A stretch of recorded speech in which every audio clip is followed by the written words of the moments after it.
Hello YouTube family, ముందుగా అందరికీ మహాశివరాత్రి శుభాకాంక్షలు.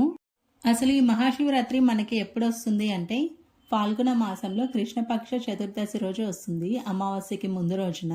ఈ రోజు అయితే ఉపవాసం ఉండి రాత్రికి జాగారం చేస్తే చాలా మంచిది. అసలు ఈరోజు విశిష్టత ఏంటి అంటే శివపార్వతుల కళ్యాణం జరిగింది ఈ రోజే. అలాగే అసురులు దేవతలు క్షీరసాగర మదనం జరిగినప్పుడు విషం వచ్చింది కదా, ఆ విషాన్ని శివుడు తాగి నీలకంఠుడైంది కూడా ఈ రోజే అండి. అసలు ఈ పండుగలన్నీ మనం ఎందుకు జరుపుకుంటాం అనేది చాలా మందికి తెలియదు. అలాగే మన తర్వాతి తరం వాళ్ళకి కూడా తెలియాలి అని చెప్పేసి ఈ వీడియోలో చెప్తున్నాను. నేను చెప్పిన దాంట్లో ఏదైనా కరెక్షన్స్ ఉంటే కామెంట్ సెక్షన్లో చెప్పండి, నేను కూడా తెలుసుకుంటాను.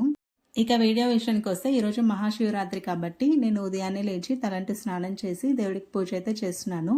ఇక నైవేద్యంగా అయితే బొబ్బర్లతో చేసిన గుగ్గుళ్ళు కేసరి చేశాను.